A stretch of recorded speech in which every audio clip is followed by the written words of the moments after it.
Not only is my next guest one of the most exquisite writers writing in English today, she's also a playwright. She's involved with all art forms. She's a novelist, an essayist, a short story writer. She may not be Swiss, but she's a great European and has a great interest in Switzerland. Please welcome DEBORAH LEVY.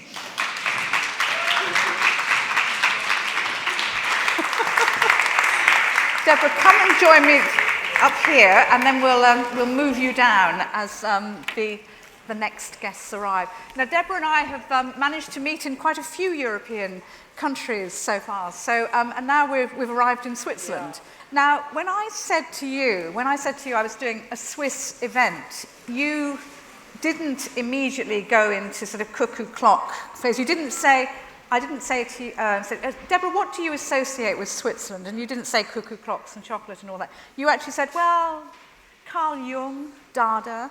And then I immediately knew we're going to have a really interesting few minutes together. So your main interest in Switzerland, apart from being interested in all European countries, is what? What does Switzerland mean to you? Well, I'm a swimmer. You're a swimmer? So I'm a swimmer. I swim every day because writing is a very terrible job. You know, you just sat down, unless you, Ernest Hemingway, who stood up and wrote with a pencil, leaning against his fridge. So I swim every day to make up for sitting down every day, like a long-haul flight.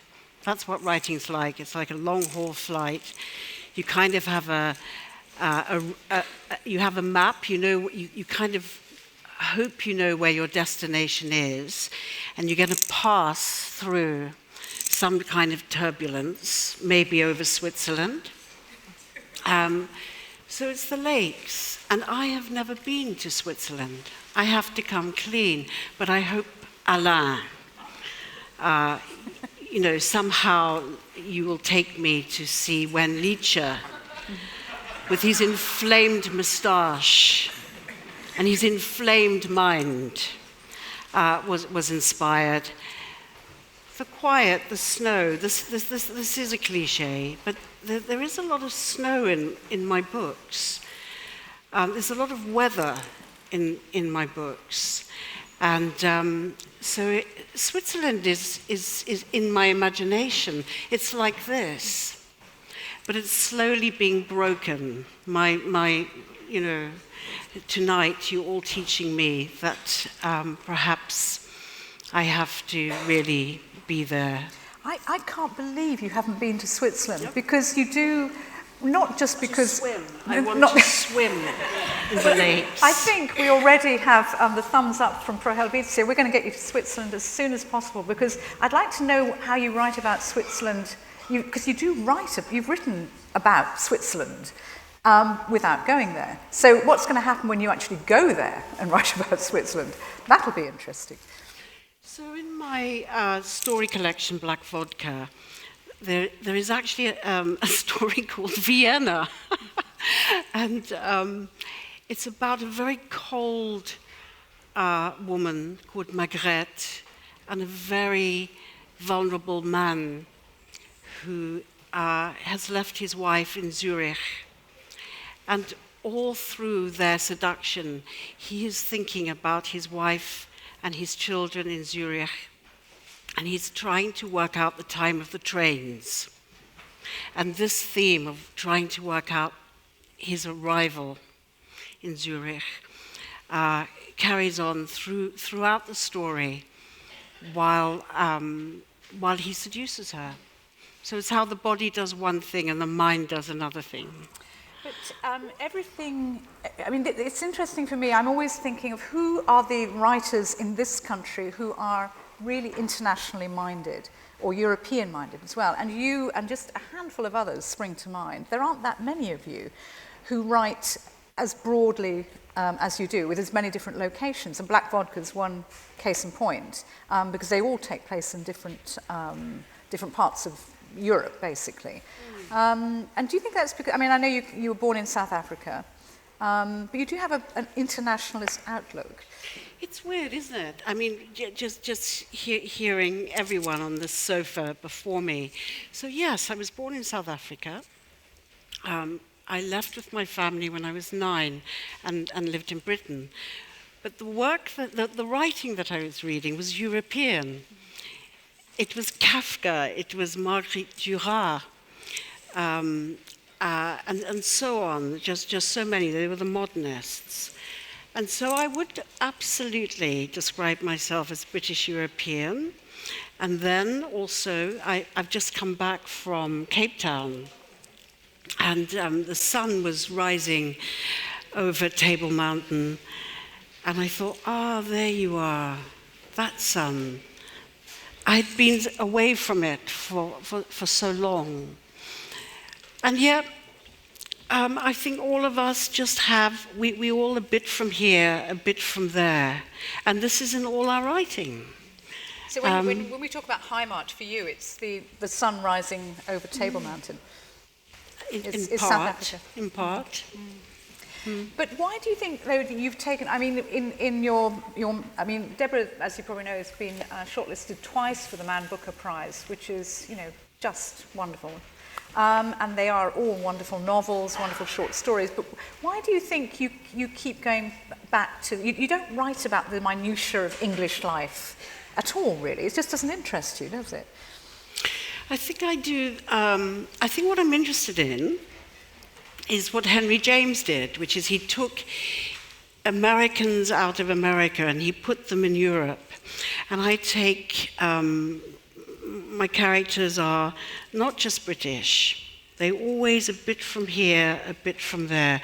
There's not an authentic identity, ever.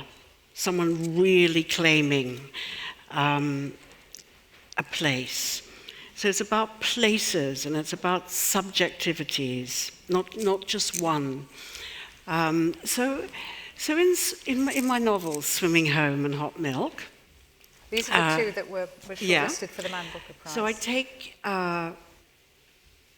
some British characters and I take them out of Britain to, say, the Riviera in France, or to, in the case of Hot Milk, to the semi-desert of southern Spain, because I want to displace them. I want them to be out, I want their habits to somehow be disrupted. And this just helps me enjoy the discomfort of being in another place, which is my experience of having to listen more carefully and look and scrutinize in a way that you might not, in a place that you feel more comfortable in. Now, the interesting thing about your choice of, we're talking about Carl Jung, and you've actually based a short story on Carl Jung, which is what you're going to read for us. But you chose a period of Swiss history, which is sort of 1920s, that kind of period. I think it is more the Dada art movement to earlier as well. What is it particularly about that period of Swiss history, or that, because there's so many artists converging on Switzerland at that time, from all over the world? Yes, so this isn't my story, but I had a theatre training, not to be an actress, but to be a playwright. That's how I started writing. So one of the great things about starting as a playwright is that you have to embody ideas. So you're writing words for actors to say, and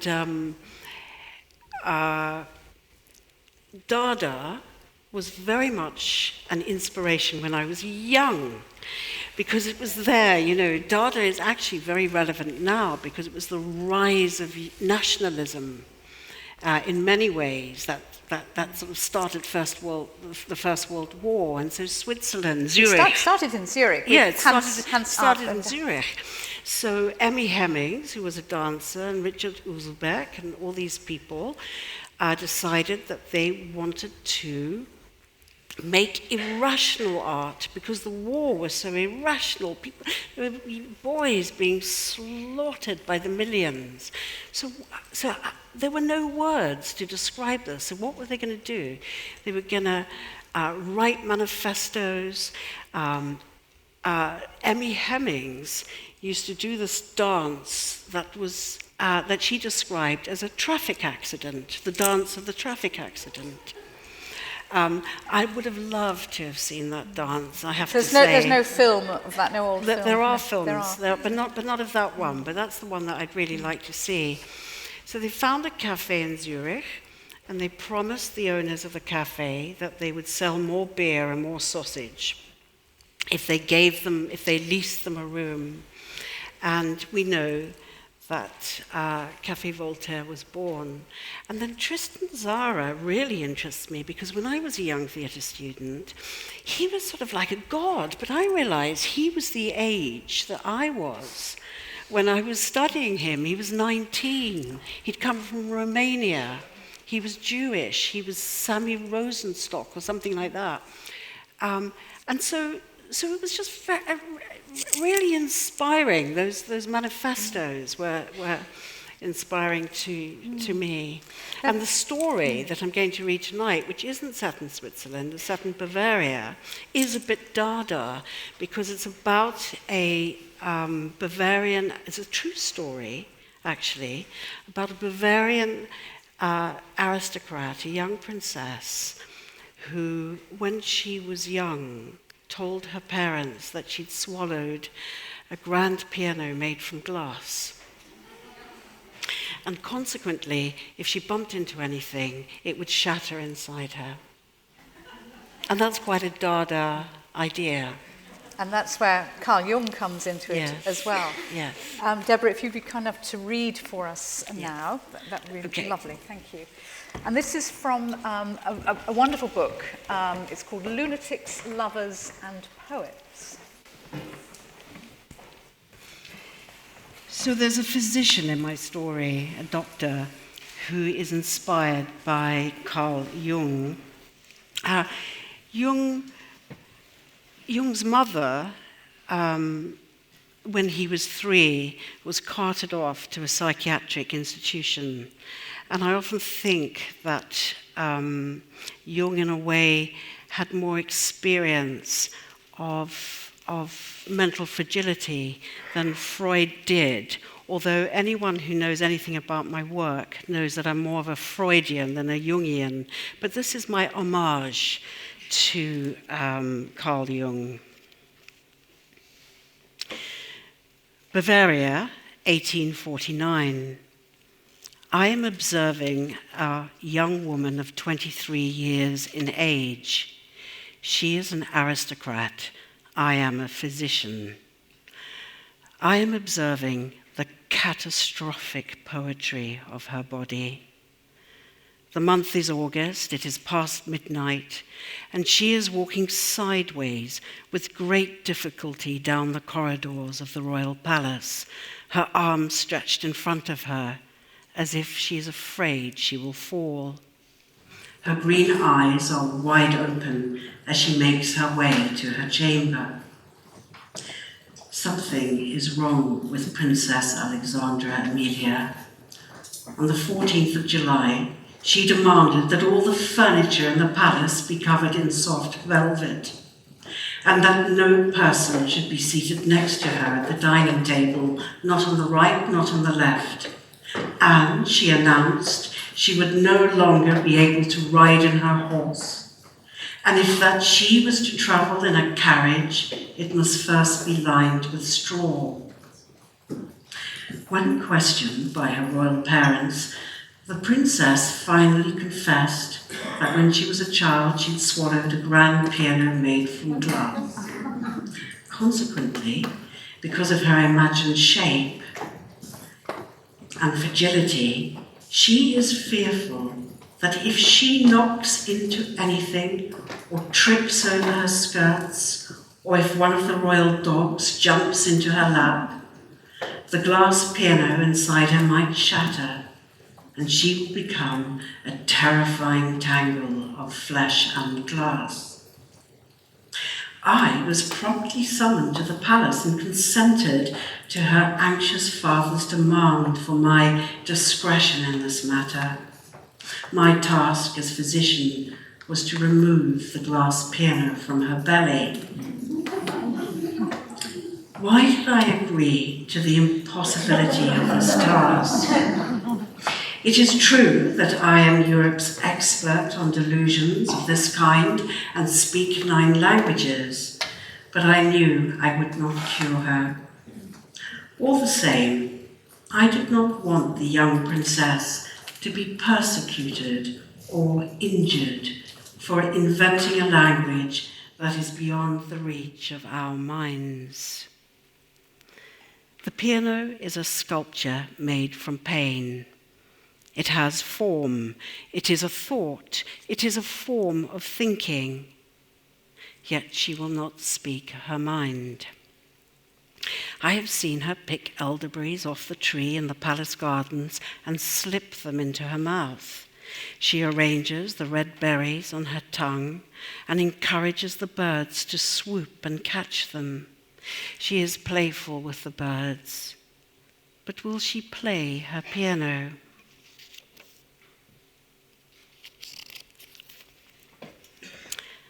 Alexandra Amelia, I say to her, it has stopped raining and the night is warm. Let us walk to the lake and watch the swans. If you have the patience, she says, it will take a long time for me to get there. I do have the patience. It takes 3 hours to walk with her to the lake and the palace gardens. It is not far, and if I was alone, it would take me no longer than 12 minutes. Even a small snail is a hazard for the princess. It suits her to be walking in the gardens of the palace under the moon at 3 a.m. The good thing about a conversation at night, she says, is that you cannot see my face. This is true. Amelia, what does the piano add to your existence? It gives it another dimension, she says. But is your piano mute? Oh no, she replies. And anyway, why should I tell you what it says?